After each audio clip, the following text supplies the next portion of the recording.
Kepada beliau Al-Habib Umar bin Abdurrahman bin Husain Balik Asika, dipersilakan dengan segala hormat. Sallu ala Nabi Muhammad. Allahumma salli ala Sayyidina Muhammad. Allahumma salli wa sallim ala Sayyidina Muhammad.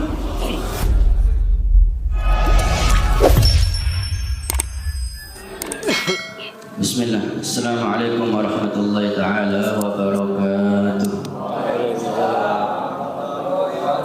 Bismillah walhamdulillah wassalatu wassalamu ala rasulillah Sayyidina Muhammad ibn Abdillah wa ala alihi wa sahbihi wa man walah wa la hawla wa la quwwata illa billah. Rabbi shrah li sadri wa yassir li amri wa halal 'uqdatam min lisani yafqahu qawli. Subhanaka la ilma lana illa ma 'allamtana innaka antal alimul hakim. Allahumma arzuqna fahman nabiyyin wa hifdzal mursalin wa ilhamal malaikatil mukarrabin wa ghnina bil ilmi wa zayyina bil hilmi wa akrimna bit taqwa wa jammilna bil afiyah ya arhamar rahimin. Nawaitu ta'allum wa ta'lim wal ifadah wal istifadah wal naf'a wal intifa' wa tadhakkur wa tadhkir wal hadd 'ala tamassuk bi kitabillah wa rasulih wa du'a ila al-huda wa dalalah 'ala al-khair ibtiha wa jalla murdati wa qurbih wa thawabih lillahi ta'ala, amin. Amma ba'd. Hadratal muhtaramin wal mukarramin, khusus bi dzikril Habib Ahmad bin Ismail bin Yahya, Al-Habib Ali bin Ismail bin Yahya dan segenap keluarga besar Abah Umar bin Ismail bin Yahya dan segenap daripada keluarga besar Syahadatain dan jamaah majlis rutin yang mudah-mudahan istiqomah, baik ikhwannya ataupun akhwatnya, baik musliminnya ataupun muslimatnya, yang mudah-mudahan senantiasa selalu dijaga oleh Allah, diberikan sehat walafiat, panjang umur, penuh taat, istiqomah sampai husnul khatimah. Dan terutama kita doakan bersama khususnya Abah Ahmad bin Ismail bin Yahya diberikan sehat walafiat, panjang umur, penuh taat, istiqomah membimbing umat, kita semuanya mendapatkan berkahnya dunia akhirat, amin amin ya rabbal alamin. Imtithalul amr, melaksanakan perintah, ngalap berkah, berharap nadrah wa khassah wa riayah tamah daripada guru-guru kita, orang tua kita, para habaib, para ulama. Mudah-mudahan apa yang kita kaji, apa yang Al-Fakir sampaikan menjadi ilmu yang barokah, yang manfaat khususnya buat Al-Fakir pribadi dan untuk kita semuanya. Kita bisa mengamalkannya dan mendapatkan keberkahannya dunia akhirat, amin ya rabbal alamin. Langsung saja kita baca daripada apa yang tadi sudah dibaca daripada kitab Al-Hikam Ibn Atha'illah As-Sakandari, merupakan tokoh sufi, wali min awliyaillah, bahkan yang menjadi rujukan banyak daripada para a'immah, para orang-orang besar yang salik ilallah, yang menuju kepada Allah subhanahu wa ta'ala. Sebenarnya kitab ini kalau dikaji lebih dalam, betul-betul untuk diamalkan, ya bukan kelasnya kita Pak. Kita ini kelas awam, kita ini kitabnya kelas Safinah saja, kita ini kelasnya kitab Mukhtasarul Latif saja, Sulamut Taufik saja.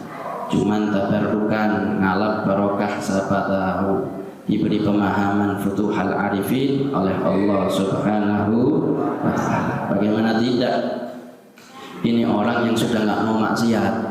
Kalau kita hobinya maksiat, beda judul. Man tasawwafa wa lam yatafaqqah faqad tazandak.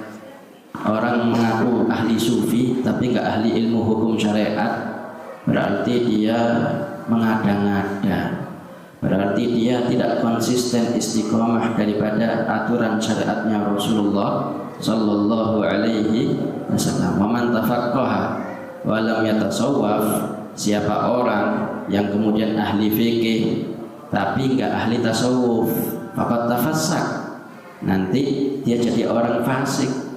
Karena dia tidak ada waroknya, tidak ada takutnya kepada Allah, akhirnya bermain-main hukum, yang halal dijadikan haram, yang haram dijadikan halal untuk kepentingan mencari keuntungan duniawi. Ala kulli hal, yang jelas ini merupakan pelajaran yang istimewa, tidak ruhaniyah, batiniyah, ini makanan rohani kita, makanan batin kita. Dan kita semuanya butuh untuk betul-betul semakin mengenal Allah, ma'rifah dan dekat dengan Allah Subhanahu wa ta'ala. Karena kita ini asal muasalnya dari Allah, dicipta untuk Allah dan akan kembali kepada Allah.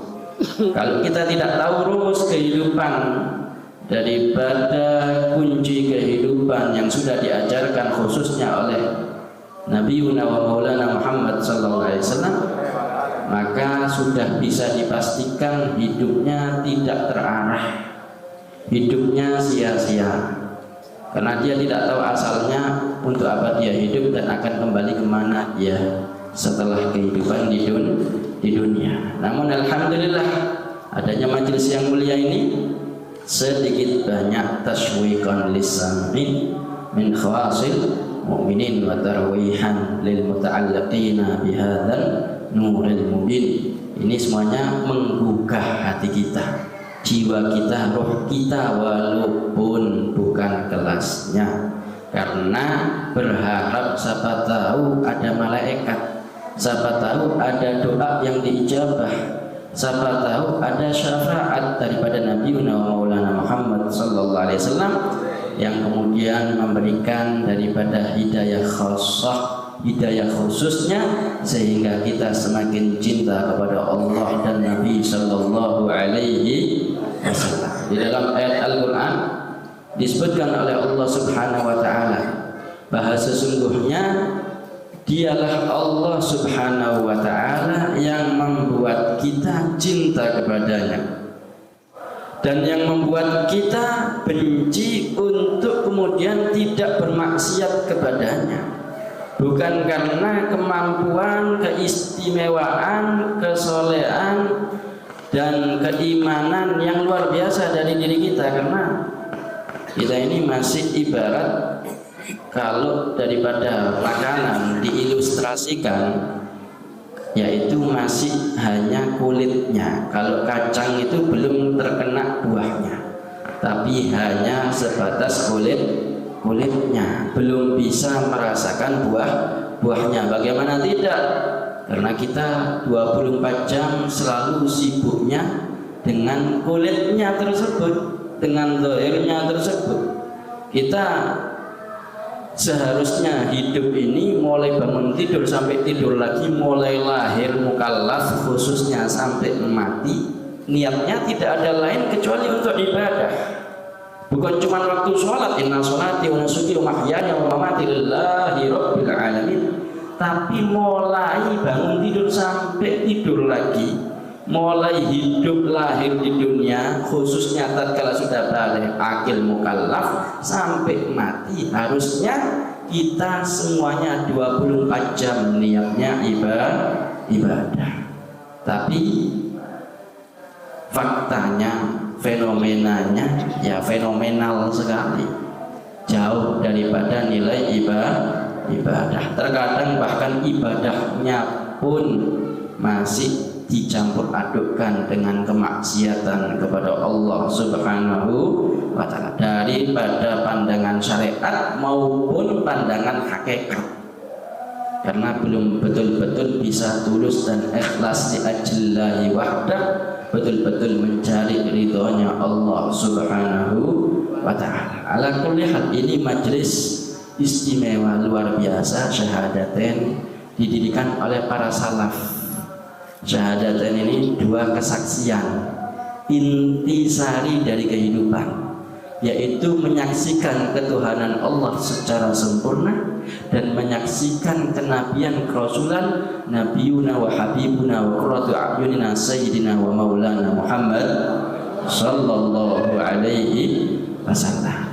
Kalau sudah menyaksikan betul-betul musyahad daripada Allah dan Rasulnya, yang lain nggak ada artinya, yang lain bukan apa-apa, yang lain hanya sekedar perantara, karena tujuannya Allah dan Nabiuna wa Maulana Muhammad sallallahu alaihi wasallam. Dan itu kesaksian daripada mereka orang-orang yang punya ilmu, sebagaimana yang disebutkan oleh Allah dalam Al-Quran, syahidallah annahu la ilaha illahu wal malaikatu wa ulul ilmi qaiman bil qist. Allah menyaksikan atas ketuhanannya, karena kesaksian Allah lah yang paling mutlak, yang paling kuat, yang paling valid, yang paling solid dari seluruh alam semesta atas ketuhanannya. La ya'rifullah illallah. Tidak ada yang benar-benar bisa mengenali Allah seperti Allah mengenali dirinya. Kita, pengetahuan kita tentang ketuhanan Allah terbatas. Oleh sebab itu disebutkan dalam Al-Quran, subhana rabbika rabbil izzati amma yasifun. Maha suci engkau ya Allah daripada apa yang disifatkan oleh makhlukmu. Karena kalau kita mengatakan Allah besar, pengetahuan kita tentang yang namanya besar itu ada batasnya, karena masih utamanya ilmunya ilmu dohir. Tapi kalau melihat daripada Nabiuna wa Maulana Muhammad sallallahu alaihi wasallam adalah orang yang paling mengenal Allah, orang yang paling takwa kepada Allah, orang yang paling dekat dengan Allah secara mutlak. Tidak ada yang mengungguli kedudukan Nabiuna wa Maulana Muhammad sallallahu alaihi wasallam. Bagaimana tidak, bagaimana perjalanan Isra Mi'raj menembus lintas ruang waktu sampai berjumpa dengan Allah, bahkan malaikat Jibril sekalipun tidak mampu mengantarkan Rasulullah untuk berjumpa dengan Allah Subhanahu wa taala. Fadana fatadalla fakana qaba qausain aw adna fa auha ila 'abdihi ma auha ma kadzabal fuadu ma ra'a.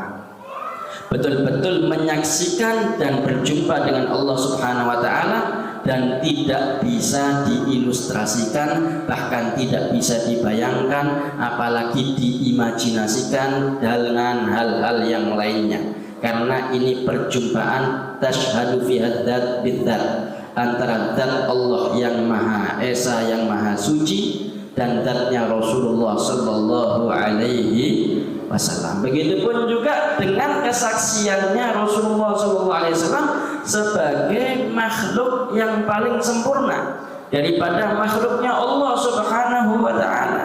Tidak ada yang bisa benar-benar ma'rifah sebagaimana ma'rifah pengenalannya Nabiuna wa Maulana Muhammad sallallahu alaihi wasallam terhadap Allah Subhanahu wa taala. Walaupun sama kita tahu Abu Tauhid, bapaknya Tauhid, yang paling kuat tauhidnya, pengenalannya, keimanannya, keyakinannya kepada Allah adalah Nabi Ibrahim.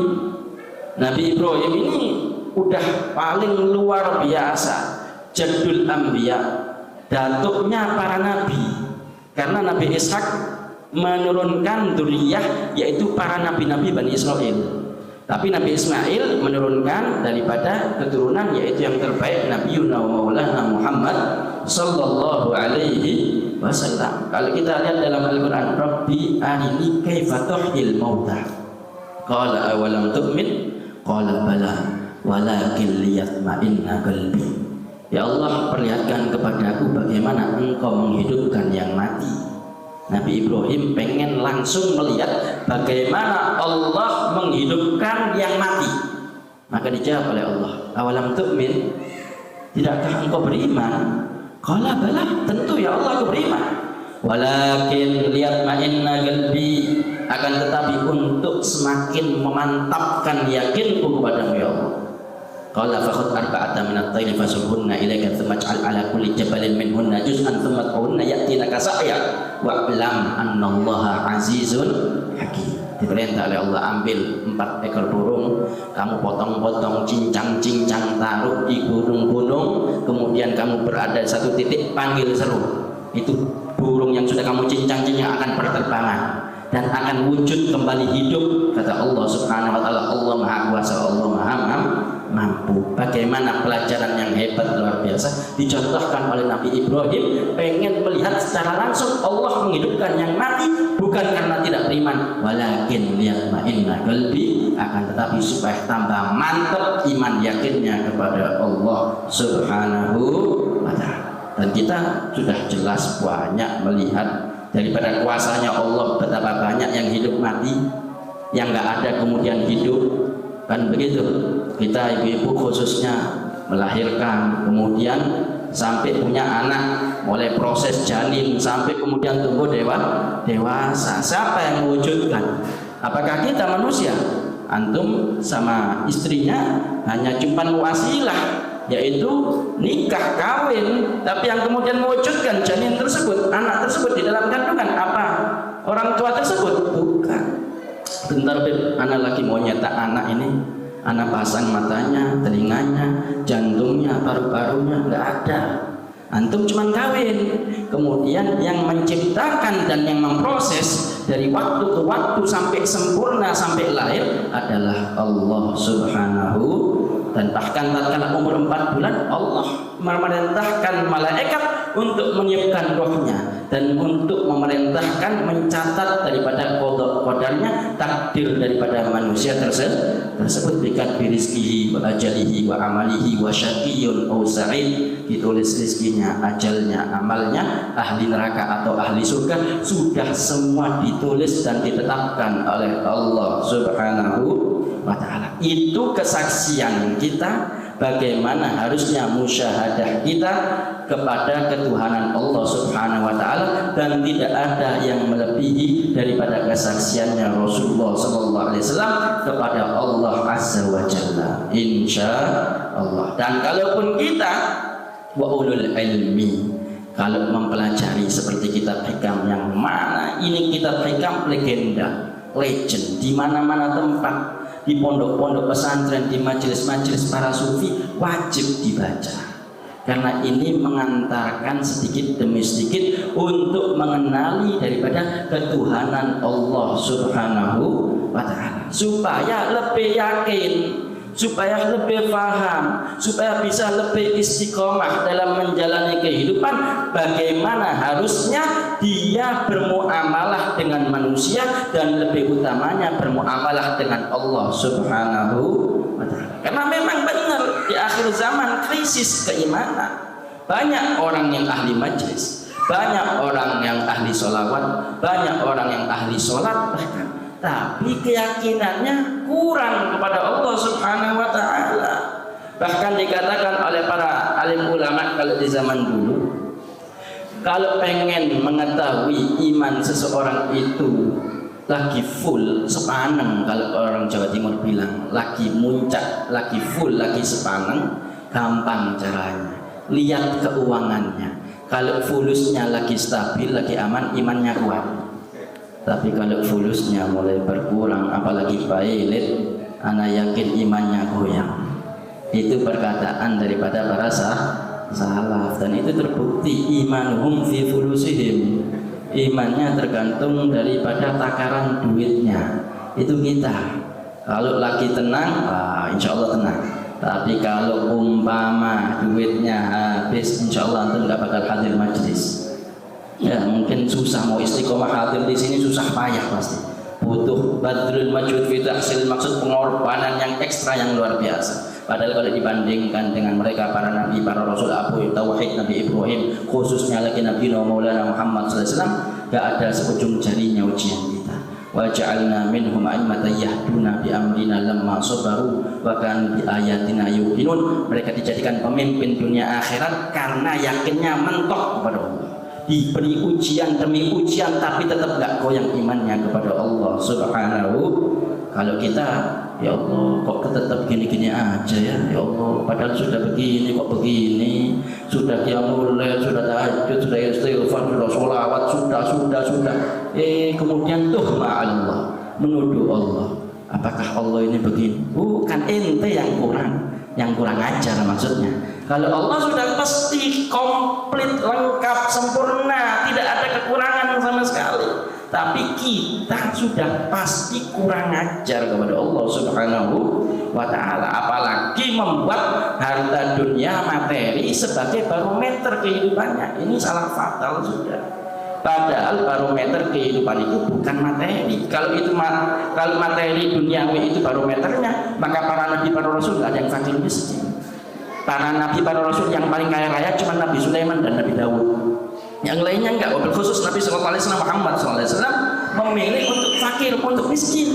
Kenapa? Untuk supaya kita umatnya ini tidak bergantung kepada duniawi, agar semakin kuat imannya kepada Allah Subhanahu wa Ta'ala. Tapi sekali lagi itu masih belum kelasnya kita. Kita ini masih kelasnya kalau fulusnya banyak, aman, tenang insya Allah. Tapi kalau fulusnya habis, wah gelisah dia. Insya Allah nggak bisa rutin istiqomah majlis malam Jumat di sini. Sana kemari nyari fulus spontan banting, tapi mudah-mudahan dikuatkan iman yakinnya oleh Allah Subhanahu wa Ta'ala berkat Nabiuna wa Maulana Muhammad sallallahu alaihi wasallam. Oleh sebab itu kita baca tabarukan, dan kalau ada kesalahannya mohon dibenarkan dan mohon dimaafkan, karena sekali lagi ini kitab bukan kaleng-kaleng ya. Ini kitabnya para sufi, kitabnya para wali. Kita cuman tabarukan. Jangan nanti khatam kitab ini, mana sudah khatam hikam, wah terus kayak lulus anak Safina, anak SD gitu, bukan ya, sama sekali 10% nggak nyampe, 1% saja ngamalkan kitab ini. Wah susahnya minta ampun luar biasa. Illa bitaufiqihi wa hidayatihi wa ma'unati khassah, kecuali khusus betul-betul dikasih kemampuan oleh Allah baru bisa mengamalkan hal tersebut. Karena ini amalannya para wali. Para wali itu bedanya hatinya. Daripada orang awam itu banyak amal dohirnya, tapi hatinya gelisah, nggak mantap sama Allah. Kalau para wali amal dohirnya sedikit, yang wajib dikerjakan, yang haram ditinggalkan, nggak sampai maksiat, yang sunnah dihidupkan, tapi hatinya nggak pernah goyang, mantap selalu kepada Allah Subhanahu wa Ta'ala. Kalau doa langsung mustajab, kun fayakun. Kenapa? Diridhoi oleh Allah Subhanahu wa Ta'ala. Kalau kita kan enggak, kadang taat, kadang maksiat, kadang istiqomah, kadang kemudian lupa kepada Allah Subhanahu wa Ta'ala. Ala kulli hal, mudah-mudahan apa yang kita kaji menjadi ilmu yang manfaat, yang barokah. Amin ya rabbal